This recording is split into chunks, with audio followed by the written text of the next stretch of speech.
Hello and welcome back to another document deep dive. This is the third and last installment of the series on the Sonderverband Jaguar. So go watch the first two if you want to know what was going on. So last we left off, our plucky group of enemy uniform wearing special forces was just returning to their own lines after they had opened up on their Russian escort, let's put it like that. So we will quickly read the rest of the report. So it's 11:20 hours. Reconnaissance results are reported by telephone to the commander of the 2nd Battalion Panzergrenadier Regiment 1, along with a proposal to carry out a tank thrust towards Falubatyan, which you can see down here, following an artillery strike on the anti-tank gun positions. 1200 hours, since the tank thrust is not to be expected, Lieutenant Pankov engages with 2 Tiger tanks, 1 Panzer IV and 2 Jaguar tanks, so T-34-85s, a group of houses containing the battalion command posts, setting them on fire and attacks the anti-tank positions. So they probably would have attacked on this axis towards them. An attempt is made to set the left behind T-34 on fire. Remember, it's down here. But it cannot be determined whether it was hit, as the smoke from the burning buildings makes observation impossible. So it then goes into the aftermath. Enemy losses: 20 dead counted, 40 dead estimated, 15 wounded counted, and 2 prisoners taken. As a result of the precise reconnaissance, the following were destroyed by tank fire from their own main line of resistance: 4 anti-tank guns, PAK, 2 Studebaker trucks, 10 houses used as quarters, ammunition depots, and fuel storage. Own losses: personnel none, equipment 1 T-34 long barrel variant. So that's basically the operation done. Now, here's some interesting things that we need to talk about. There's basically 2 things. First of all, as I mentioned, this whole thing reads like a dime store novel, with the dialogue and so on. So the question is, was this made up? Is this like a propaganda stunt of the Nazis, which seems possible? So that's the first thing we would have to look at. And then, secondly, why was this done, and why was this report written like that, and what kind of unit was this actually, because that's not entirely clear. We're going to start first by looking at the corresponding Russian documents from the same place and time. This is an excerpt from a Russian map, and it shows that there's tanks attacking but being repelled from the direction of Ohida. So this is exactly the area we are looking at. Now, if we look at the war diary of the 4th Guards Army, it says for this day at 0800 hours from the area of Roja. We're not sure what that is. I should say, by the way, that this was again found by Radio Smash, and he's also the expert on the Russian stuff, of course. So we don't know exactly what Roja is. The enemy counterattacked the 122nd Guards Rifle Regiment of the 41st Guards Rifle Division with a force of up to 100 infantrymen and 2 to 3 tanks. At 10:05 from the area of Sergeant Mihaly, they counterattacked with a force of up to an infantry company supported by 6 tanks. At 13:30 from the area north of Polgadi, they counterattacked the 208th Guards Rifle Regiment with a force of up to an infantry platoon supported by 3 tanks. And at 1500 hours from the area of Felche Momio, we are again not sure where that is, they counterattacked the 102nd Guards Rifle Regiment with a force of up to 2 infantry companies supported by 4 tanks. All counterattacks were beaten off. And that's what they tell us about this day. We have not found any specific mention of any kind of commando or infiltration shenanigans.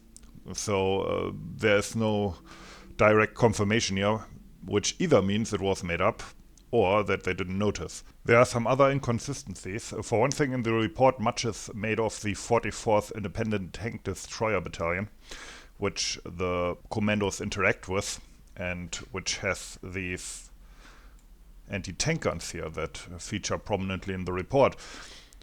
Now, Radio Smersh looked into that unit, and, well, it existed, and it was also attached to that rifle division, so it was there. However, what's interesting here is that they actually didn't have these anti-tank guns. Instead, they actually had, in September 1944, so a couple of months earlier, they had received 12 Su-76s and 1 T-70 as a command tank, so it was a self-propelled battery. But this is never mentioned in the report.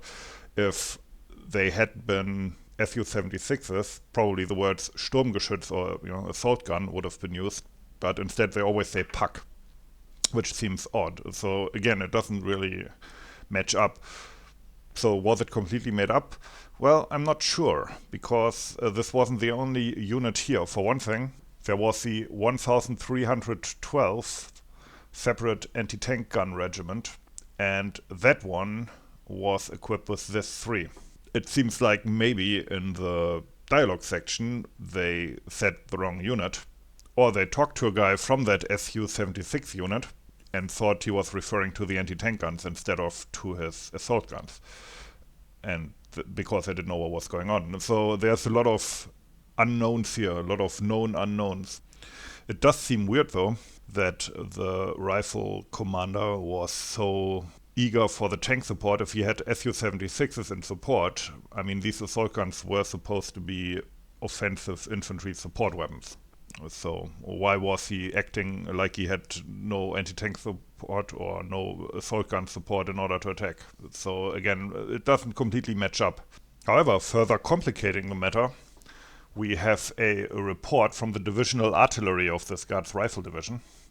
And it says the following: the enemy occupies the line northern outskirts of Ojeda, western outskirts of Ojeda, Goja, Hill 187, and Felche-Minde, west of Hill 226.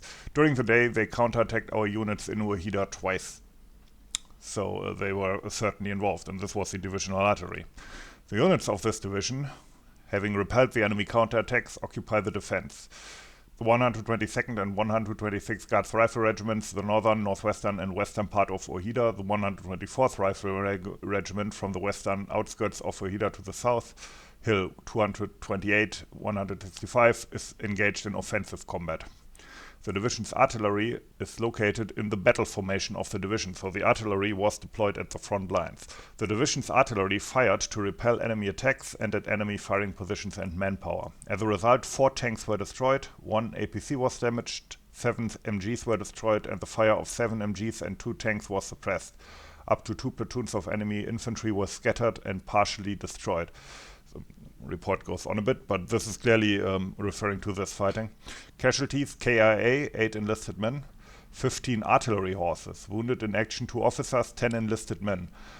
And now it gets interesting. Burned down 3 Studebakers. This is exactly, or almost exactly, what the Germans claimed exactly, or more exactly, they claimed one less than the Russians, and destroyed a 176mm divisional artillery gun. Knocked out and abandoned in the neutral zone 2 122mm howitzers.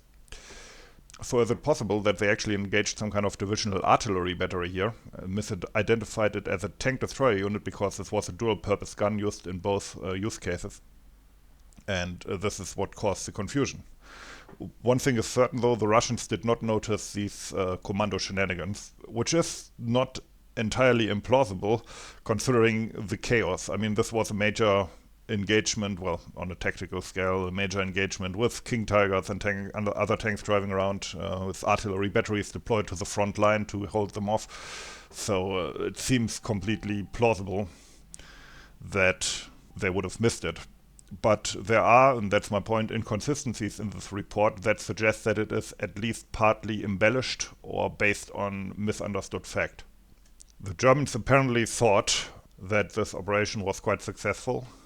In a preliminary evaluation, they say success: prevention of the enemy attack on Ojeda between 0600 and 10:30 hours, elimination of the enemy anti-tank battery through own initiative against point 191, enabling a loss-free armored thrust by Panzer Regiment 1 towards Ojeda. So what they mean with that is they turned around that anti-tank battery. Destruction of enemy officers, NCOs, and machine gun crews by fire from the rear using silenced weapons. Destruction of the 3rd Battalion, 122nd Guards Rifle Regiment. Killing of the commander of 3rd Battalion, 122nd Guards Rifle Regiment, the battery commander of the 1st Battery Independent Tank Destroyer Battalion 44, and other officers. Again, this is probably based on a misidentification because there's no Su-76s mentioned anywhere there. Elimination of NCOs and enlisted personnel in the numbers listed under Section 9.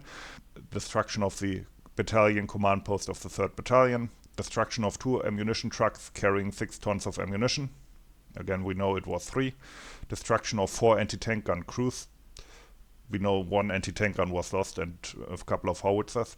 Destruction of ammunition and fuel depots, as well as officer and troop quarters. I mean, they blew up a bunch of houses, apparently, but the Russians didn't feel it was worth mentioning.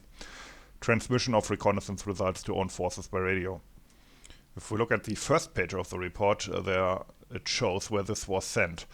So OKW, so fairly high up to the west, and Reichsführer SS, and so to Himmler, fairly high up again, and RSHA, Reichssicherheitshauptamt. And this kind of shows what this was. Now, the German special forces of this kind were usually under the Abwehr, which was a German intelligence service for most of the war. However, following the July 1944 assassination attempt, this was purged. They had actually been kind of working against the Nazis for a while, including doing stuff like compiling caches of documents about crimes committed on the Eastern Front. Apparently they had come to the conclusion that the war had been lost already. Now, I don't want to paint them as some kind of selfless heroes or disguised leftists or whatever. It's just that they were actively planning for a time after the Nazis already, and that led to the demise of this branch. So they were replaced by the SD, the Sicherheitsdienst or Security Service, and Reichssicherheitshauptamt was then in charge of these Abwehr units. And I think, even though I don't have direct proof, like a direct document trail, but I think that this Jaguar group was probably ex-Abwehr. Because, and there will probably at some point be videos about these documents as well, there are earlier documents in the same cache that Radiosmersh found that were still directly from the Abwehr that concern so-called K-Gruppen or K-groups. Many of these documents are from 1943, some I think early 1944. And these K-Gruppen basically worked like this Jaguar operation, just not quite as big as in they didn't have that many tanks, but they also had the Russian volunteers mixed with German forces. They also used captured uniforms. My guess is that since the liquidation of the Abwehr happened only a few months earlier, that there may have been kind of pressure to prove the usefulness of several of their assets that had been taken over. And this might be the background of this report and the kind of propaganda style in which it was written. It is notable that in the same time frame, the Germans also launched a similar operation, the more famous Operation Greif, on the Western Front, where they, during the Ardennes offensive, wanted to infiltrate behind enemy lines in order to achieve strategic advantages. This operation is famous for the 150th Panzer Brigade, which was equipped with German tanks disguised to look like Americans. For example, in this case, this is a Panzer tank disguised as an M10. And this is a Stuck disguised as, I don't know, something, maybe a priest. I don't know. I've never been quite clear on what they wanted to achieve with that one. Anyway, as you can imagine, this operation completely failed as well. The Jaguar troops were also earmarked for some kind of strategic operation that never materialized, and then they were used like this. This is also why, while the Germans in this report talk about it quite positively, I would actually consider the whole thing a bit of a failure, or actually quite a bit of a failure. Because one has to remember this was a very expensive operation. It's not a normal unit you create, right? You need, for one thing, you need the necessary volunteers. Because this is an operation where if you get caught, you will be put against the wall and shot. So, don't try this at home, kids, because this is obviously a war crime to fight from enemy uniforms, right? So you need volunteers who are willing to take that kind of risk, especially in December 1944, which is the first thing. You need the captured equipment. You need parts and so on for the captured equipment. And as you heard from the experiences section, they had to train these on a troop training installation, right? There's a lot of resources that go into something like this. So for that, this has to be a strategic weapon. This is something that you use in order to gain a really big strategic goal that is maybe not war winning, but like offensive winning, basically. Like that one bridge that you just have to take. You take it with these special forces, right? Now, this whole Operation Jaguar strikes me as a tactical success at best.